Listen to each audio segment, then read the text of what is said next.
लोकशाहीचा जो काही स्तंभ आहे त्या 3 स्तंभामध्ये प्रमुख स्तंभ आहे तो न्यायव्यवस्था। आणि या न्यायव्यवस्थेमध्ये प्रामुख्याने सातारा कोर्टामध्ये एक प्रकार घडलेला आहे, तो म्हणजे 5 लाखाची लाच घेण्याचा प्रकार।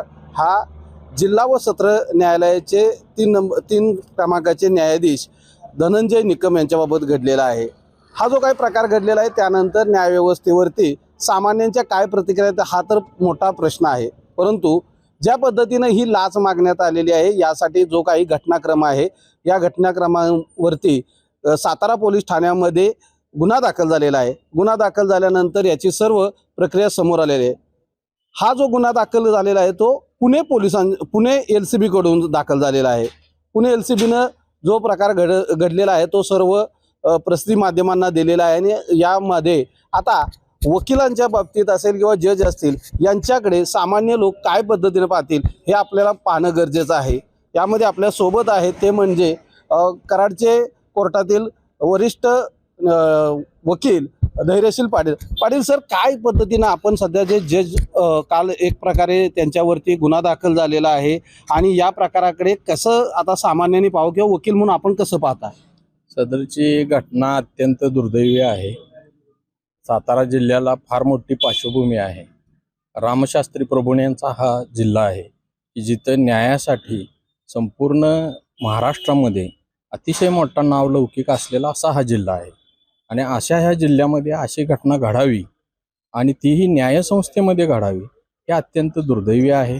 कारण हा लोकशाहीचा हा असणारा 4था स्तंभ हा सर्वसामान्य लोकांच्या आशाकांक्षेचा हा महामेरू आहे, त्याला कुठेतरी छेद जाण्याचा हा प्रकार आहे आणि त्यामुळं या घटनेकडे अतिशय गांभीर्यानं आपण सर्वांनी पाहिलं पाहिजे आणि वकील म्हणून आम्हाला याबद्दल फार खेद वाटतो आणि ही यंत्रणा आमची सुधारण्यासाठी प्रयत्न करावे लागतील असे वाटते। यंत्रणा सुधारण्यासाठी प्रयत्न करावे लागतील, परंतु हा एक घटनाक्रम काय आहे या सर्व केसमध्ये गुन्ह्यातील हा आपण पहिल्यांदा जाणून घेऊया। एक 24 वर्षीय युवती जिचे वडील सध्या जेलमध्ये आहेत आणि तिला जामीन मिळावा म्हणून तिने सातारा जिल्हा सत्र न्यायालयामध्ये दाखल केला होता। त्या ठिकाणी जामीन मिळावा म्हणून वकिलांमार्फत या ठिकाणी केस लढत होती। अशा वेळी तेथील जे न्यायाधीश आहेत निकम यांच्या थ्रू काही लोक तिच्याशी अप्रोच झाले। यामध्ये खरात नावाचे 2 व्यक्ती आहेत आणि त्यांचा काय संबंध आहे हे सध्या समोर आलेलं नाही, मात्र त्यामधील एक व्यक्ती हा मान तालुक्यातील दहिवड येथील आहे तर दुसरा मुंबईमधला रहिवासी असल्याचं समोर येते। अजून एक व्यक्ती त्यांच्यासोबत असल्याचं ही या ठिकाणी जी पुणे ACB ने जी काही कारवाई केली त्यामधील प्रसिद्धी पत्रकात सांगितलेलं आहे। यामध्ये गुन्हा दाखल करण्यात आलेला असला तरी सध्या या वकिलांना न्यायाधीशांना जी काही अटक करण्यासाठी किंवा ताब्यात घेण्यासाठी जी काही प्रक्रिया आहे ती अद्याप पूर्ण झालेली नाही। त्यासाठी जे पुणे ACBचे प्रमुख आहेत उपायुक्त आहेत त्यांनी सध्या त्याची प्रक्रिया सुरू असल्याचं सांगितलेलं आहे। काय सांगाल एकंदरीत जे न्यायाधीशांना अटक करण्यासाठीची काय प्रक्रिया आहे? न्यायसंस्थेचा न्यायाधीश हे महत्त्वाचे घटक असतात, त्यासाठी जे काही प्रोटोकॉल्स आहेत त्या बाबतीमध्ये काही संकेत पाळावे लागतात, काही परवानगी घ्याव्या लागतात आणि त्या अनुषंगानं आता गुन्हा नोंद झाल्यामुळं त्या प्रक्रिया चालू असतील आणि वरिष्ठांकडून त्याच्या परवानग्या घेऊन पुढील योग्य ती कारवाई याच्यामध्ये निश्चितपणानं होईल। कारण न्यायसंस्था कधीही कुणालाही भ्रष्ट मार्गानं काम करण्यासाठी प्रोत्साहित करत नाही आणि त्याबाबत माफही केलं जात नाही। सर्वोच्च न्यायालयापासून हायकोर्टापासून ते खालच्या ज्युडिशरीपर्यंत हा भ्रष्टाचाराविरुद्ध अतिशय पोटतिडकीनं लढणारी ही न्यायसंस्था आहे। त्यामुळे ती जरी आपल्यातला घटक असला तरी सुद्धा त्या बाबतीत ते कुठलंही नियमावलीमध्ये सूट देणार नाही असं या ठिकाणी माझं मत आहे। सूट देणार नाही, मात्र यामध्ये जी युवती आहे तिच्याकडे खरात नावाचा एक व्यक्ती गेलेला होता। त्याने त्या मुलीला फोन करून भेटण्यासाठी बोलवलं होतं। त्या भेटल्यानंतर त्यांना सांगितलं होतं की तुमच्या वडिलांना सोडवण्यासाठी जामीन मिळवण्यासाठी 5 लाख रुपयांचं या ठिकाणी जजना द्यावे लागतील अशा पद्धतीने लाचेची मागणी केली असल्याचं सध्या सांगण्यात येत आहे आणि त्यानुसार त्यांनी या जजना भेटण्यापूर्वी एक कोडवर्ड तयार केलेला होता, तो म्हणजे MSCB हा कोडवर्ड तयार केला होता आणि त्या कोडवर्ड प्रमाणेच त्या ठिकाणी बोलायचं होतं, भेटायचं होतं. सदरील युवती या ठिकाणी त्या खरात व्यक्तीच्या बरोबर जाऊन ही जजना सुद्धा भेटलं गेल्याचं सांगण्यात येत आहे. त्यासाठी जो काही जजनी कार वापरली होती त्या कारचा नंबरसुद्धा तिने या फिर्यादीमध्ये दिलेला आहे. आणि त्यानंतर सदरील सर्व प्रकार या युवतीनं पुणे LCBला सांगितला. लाचलुचपत प्रतिबंधक विभागाकडे ही केस गेल्यानंतर त्या ठिकाणी पुणे विभागानं या साताऱ्यात येऊन सदरील युवतीला सर्व घटनाक्रमामध्ये काय कशा पद्धतीनं काय कारवाई करायची हे सर्व ठरल्यानंतर सातारा कोर्टामध्ये या ठिकाणी सदरील युवती गेली. ती संबंधित खरात व्यक्तींना भेटली आणि त्या दोघांनी जजना भेटवलं आणि त्या जजना भेटल्यानंतर ते तिघेजण एका हॉटेलमध्ये गेले. मात्र तिथून ते ज्या संशय आल्यामुळं तिथून निघून गेलेले आहेत. मात्र त्यांनी लाच स्वीकारली की नाही याचा मात्र शेवट उल्लेख झालेला नाही. मात्र लाच स्वीकारली नसल्याचं प्राथमिकरित्या दिसतंय. मात्र लाचेची मागणी केली असल्याचं उपायुक्तांनी तेथील सांगितलेलं आहे आणि हे सिद्ध झाल्याचं सुद्धा त्यामध्ये म्हटलेलं आहे. तर आता यामध्ये लाचेची मागणी झालेली आहे ते सिद्ध होईल, याला साधारणतः किती कालावधी लागू शकतो आपल्याला वाटतं? एक न्यायिक प्रक्रिया आहे आणि नियमानुसार सर्व घटनाक्रम हा घडेल. यामध्ये जसं सर्वसामान्य लोकांसाठी कायदा आहे तोच कायदा हा किती वरिष्ठ पदावरील व्यक्ती असला तरी तोच कायद्याप्रमाणे निश्चितपणाने या ठिकाणी कारवाई होईल.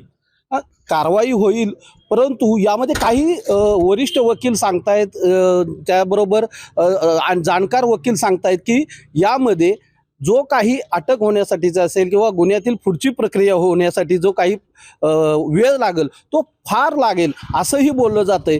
यावरून कुठेतरी ही जी न्यायव्यवस्थेची प्रक्रिया आहे यामध्ये पुन्हा एकदा संशयास्पद वातावरण निर्माण होईल का असंही होईल. त्यामुळे यामध्ये अटकेची असेल किंवा अन्य काही प्रक्रिया पुढची असेल ते फास्ट होणं गरजेचं आहे असं एकंदरीत सध्या तरी वाटतंय.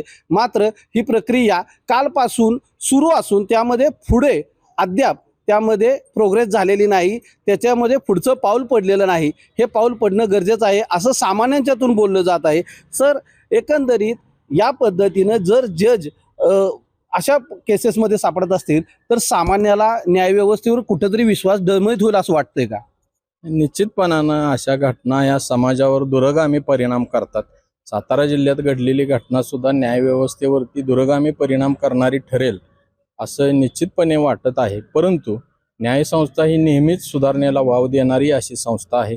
निश्चितपणानं न्यायसंस्था जे काही त्याच्यामध्ये त्रुटी राहून गेलेल्या आहेत त्याच्यावरती निश्चितपणानं माननीय हायकोर्ट असेल, माननीय सुप्रीम कोर्ट असेल, यामध्ये निश्चितपणानं वेगळ्या प्रकारची भूमिका घेतली जाईल किंवा त्याबाबतची नियमावली तयार केली जाईल आणि हे नियम सगळे कठोरपणानं इथून पुढे राबवण्यात येतील की जेणेकरून सर्वसामान्य जनतेचा विश्वास हा या न्यायसंस्थेवरती दृढ व्हावा अशी सगळ्यांचीच इच्छा आहे. न्यायसंस्थेतले घटक म्हणून आमचीही तीच इच्छा आहे आणि लोकांनाही त्या बाबतीत न्याय मिळावा आणि त्यांचाही या संस्थेवरचा विश्वास हा वाढावा या दृष्टीनं सर्व काही पुढील कारवाई होईल असा मला आशावाद आहे. आशावाद आहे, परंतु सातारा जिल्ह्यातच गेल्या मार्च महिन्यामध्ये 2 वकिलांनी या ठिकाणी न्यायाधीशांपुढे केस चालवण्यासाठी काही काळ या ठिकाणी मनाई केली, म्हणजे काम करण्यास तयारी दर्शवली नव्हती. त्यामुळे न्यायाधीशांच्या पुढचं हे दुसरं प्रकरण समोर आलेलं आहे. लाचेचं हे पहिलंच प्रकरण असलं तरी गेल्या मार्च महिन्यामध्ये न्यायाधीशांपुढे आपलं प्रकरण किंवा आपला खटला चालवण्यास काही वकिलांनी तयारी नसल्याचं सांगत या ठिकाणी कामापासून अलिप्त राहण्याचं धोरण घेतलं होतं. यामुळे सातारा जे काही न्यायव्यवस्थेमध्ये आहे अशा पद्धतीनं दुसऱ्यांदा पहिली प्रक्रिया म्हणजे न्यायाधीशांबरोबर काम करण्यासच वकिलांनी मनाई करणं, अलिप्त राहणं आणि दुसरं लाचेमध्ये न्यायाधीश सापडणं ही खूप लाजिरवाणी गोष्ट असल्याचं सांगितलं जातं. मात्र न्यायव्यवस्था ही त्याचा न्याय करेल असं म्हटलं जातं. शेवटी सर मला काय सांगा की बाहेरच्या देशामध्ये लाईव्ह म्हणजे कॅमेरासमोर सुनावण्या होतात, अशा पद्धतीनं सुनावण्या आपल्याकडे होणं गरजेचं वाटतं का? आता त्या अनुषंगानं माननीय सर्वोच्च न्यायालयानं अगोदरच ह्या सर्व यंत्रणा राबवण्यास सुरुवात केलेली आहे. माननीय चंद्रचूड साहेबांच्या कालखंडामध्ये खाली डिस्ट्रिक्ट कोर्टात ते खाली तालुका कोर्टापर्यंत हे सगळीकडे कॅमेरे बसवणे, व्हिडिओ बसवणे ह्या सगळ्या सुधारणा चालू झालेल्या आहेत. माननीय उच्च न्यायालयामध्ये सर्व सुनावण्या या इन कॅमेरा होतात. माननीय सुप्रीम कोर्टामध्येही सुनावण्या ह्या कॅमेऱ्यासमोरच होतात. फक्त आता कनिष्ठ न्यायालय त्यामध्ये राहिलेली आहेत, ती यंत्रणा बसवण्याची तयारी चालू आहे. यासाठी माझी विनंती राहील राज्य शासनाला की त्यासाठीच्या पायाभूत सुविधा ह्या न्यायसंस्थेला पुरवल्यास त्या कोर्टरूम सुद्धा सगळ्या ज्या आहेत त्या या व्हिडिओ कॅमेऱ्या पुढंच चालतील आणि त्यामुळं मग पारदर्शीपणाचा जो आग्रह आहे न्यायसंस्थेचा तो अधिक वृद्धिंगत होऊन लोकांचा विश्वास फार मोठ्या प्रमाणावर या यंत्रणेवर वाढेल, त्यात मला तरी काही शंका वाटत नाही. अशा पद्धतीनं सातारच्या जी काही घटना घडलेली आहे लाच प्रकरणामध्ये न्यायाधीश निकम हे जे काय सापडले ते मूळचे सांगलीचे असून या ठिकाणी सातारामध्ये किंवा कनिष्ठ न्यायालयामध्ये जिथं जिथं आता कॅमेरा बसवलेले नाहीत त्या ठिकाणी अंमलबजावणी होणं गरजेचं असून न्यायव्यवस्थेत सुधारणा व्हावी असंही या ठिकाणी कराड कोर्टातील तसेच सातारा न्यायालयातील अनेक वकिलांचं म्हणणं आहे. न्यूज 18 लोकमतसाठी विशाल पाटील, कराड, सातारा.